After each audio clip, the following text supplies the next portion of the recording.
Carlor wanted to speak about Spiderman Brand New Day.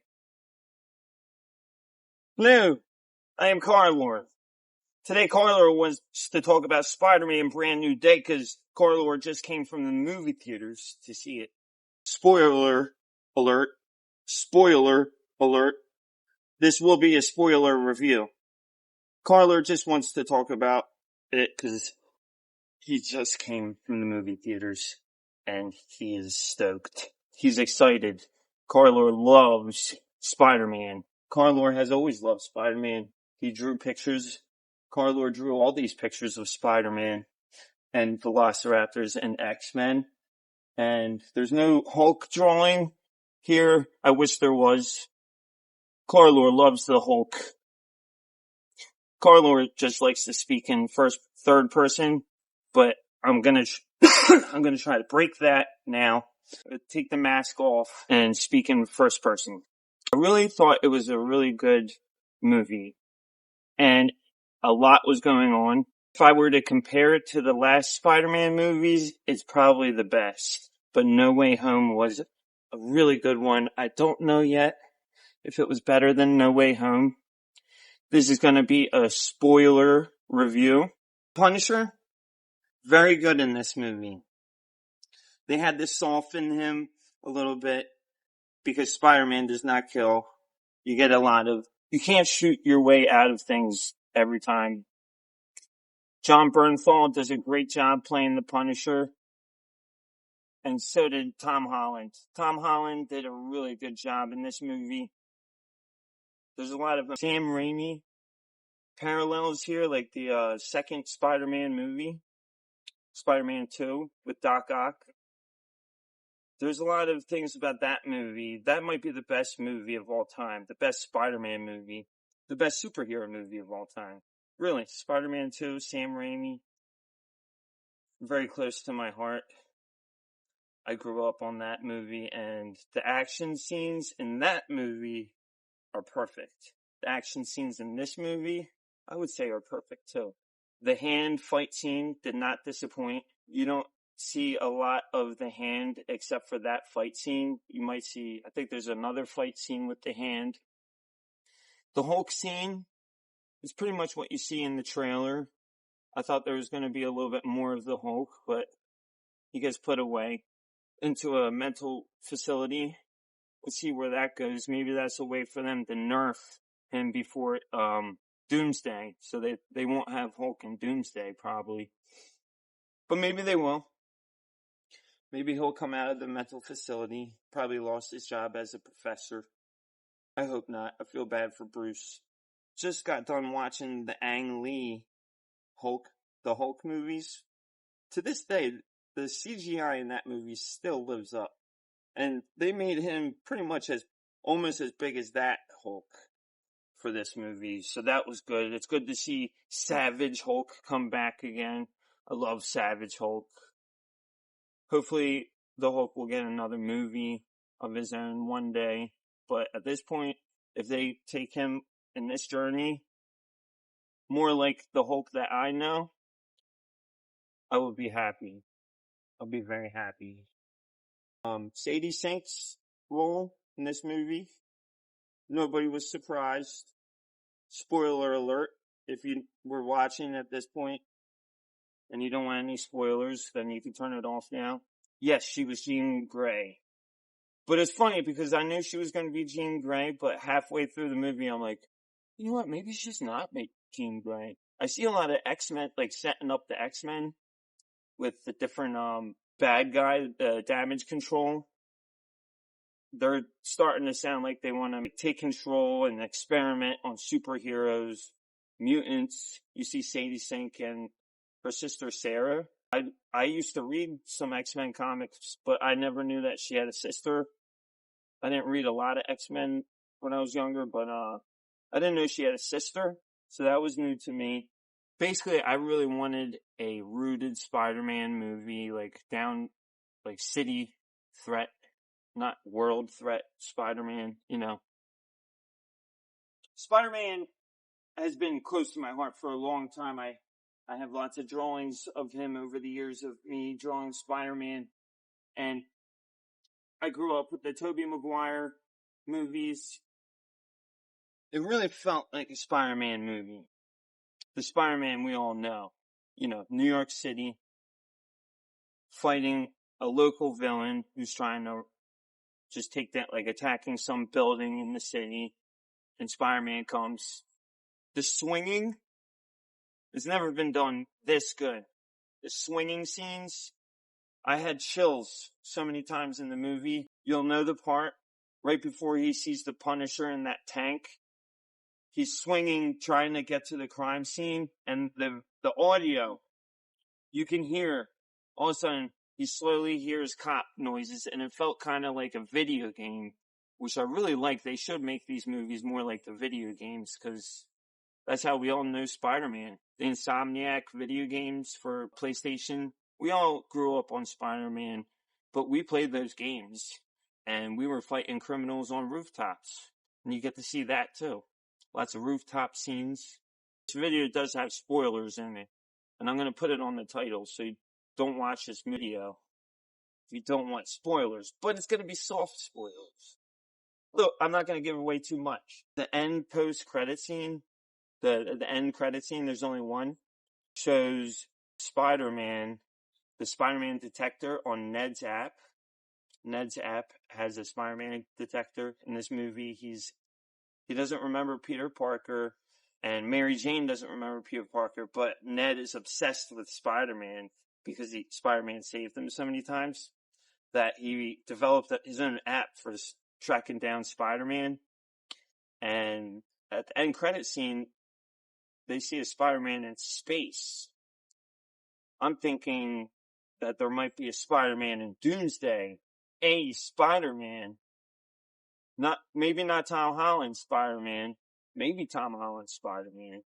But it could be Peter 1, Peter 2, Peter 3. Maybe it's Ben Reilly's Spider-Man. It could be Ben Reilly. That new Ben Reilly Spider-Man just came out with, what's his name?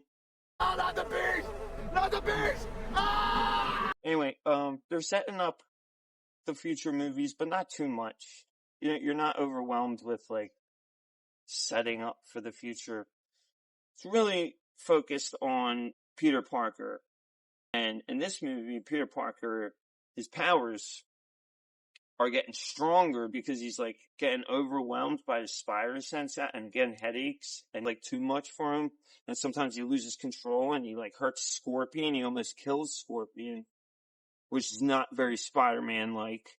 I like how Spider-Man's working with the police in this movie too. They must have taken notes from the Batman. And it's based off the comics too. The girl, the detective. Very cool.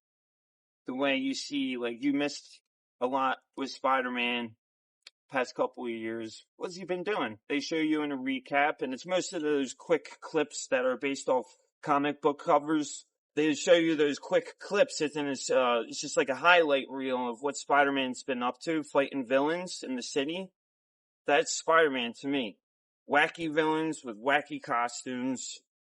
Tombstone is in this movie for a second. But it's, it's like a minute. So you just get to see him fighting Tombstone, like, out of context. It would have been cool to see him, like, come back again or something, since they, like, showed a lot of it. Sort of. But no, he doesn't show back up. Maybe he will one day. Does Jean Grey not know how to do telekinesis yet? Like, how to move objects? Does she not know that power yet? But she's really good at just, like, telekinetic powers.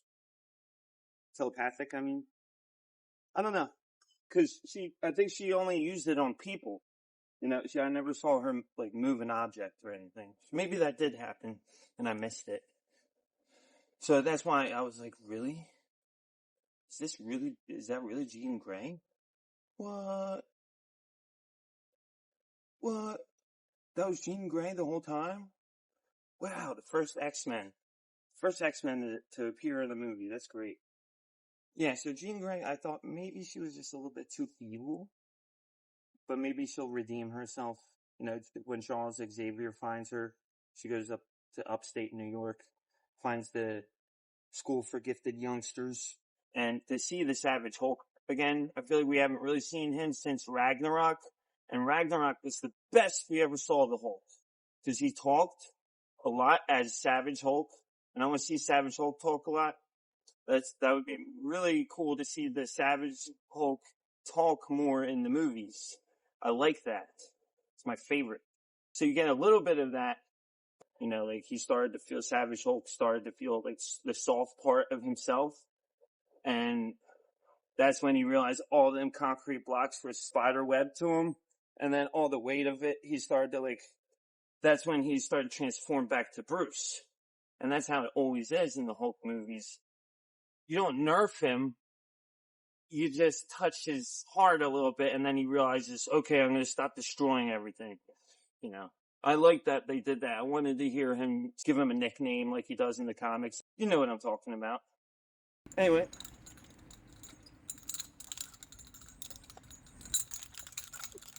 Go check out my nunchuck videos if you like that. There's a lot of martial arts in this Spider-Man movie, which I like. And you might like my martial arts movies. So go check them out.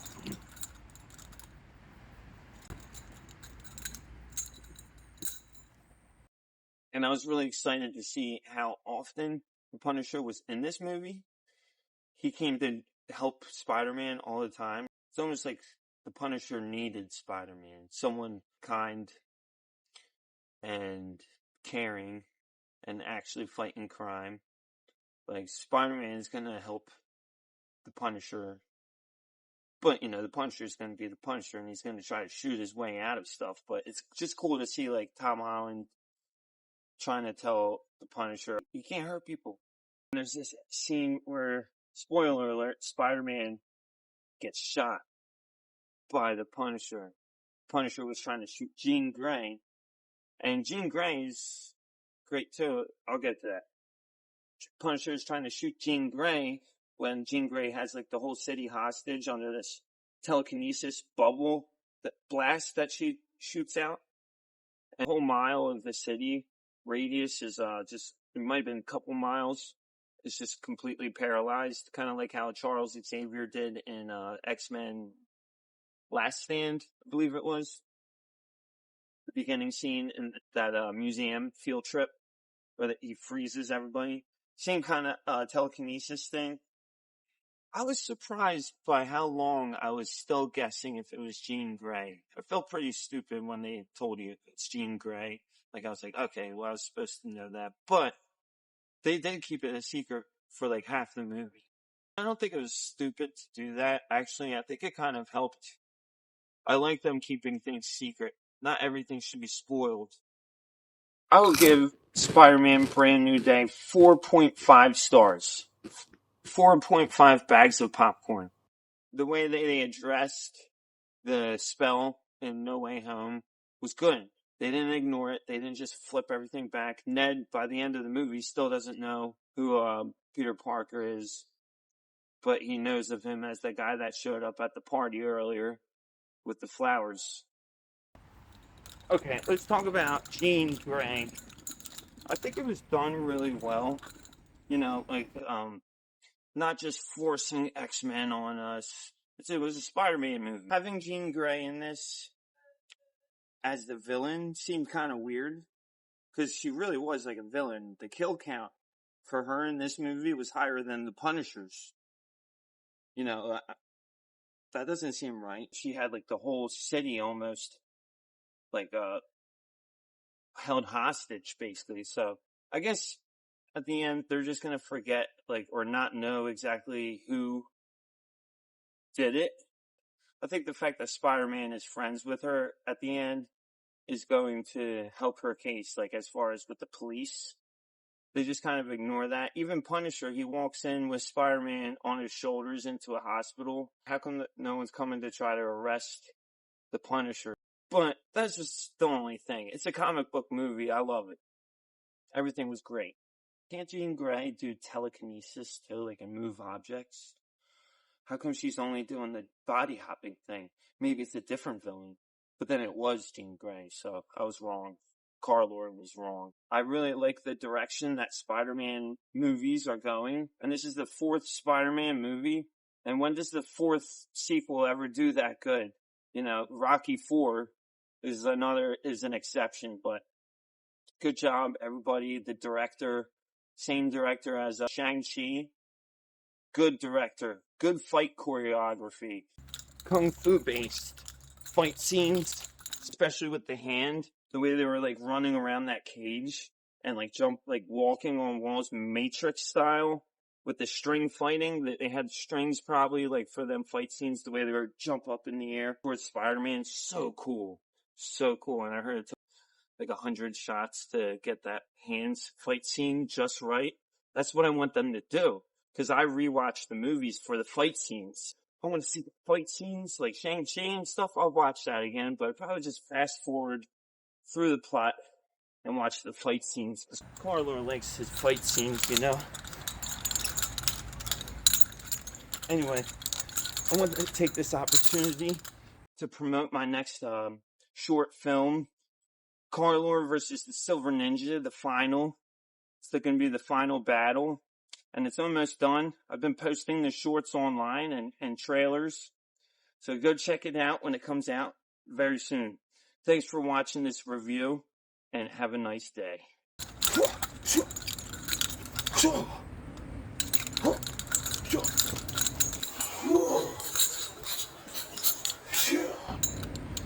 Hit like and subscribe too.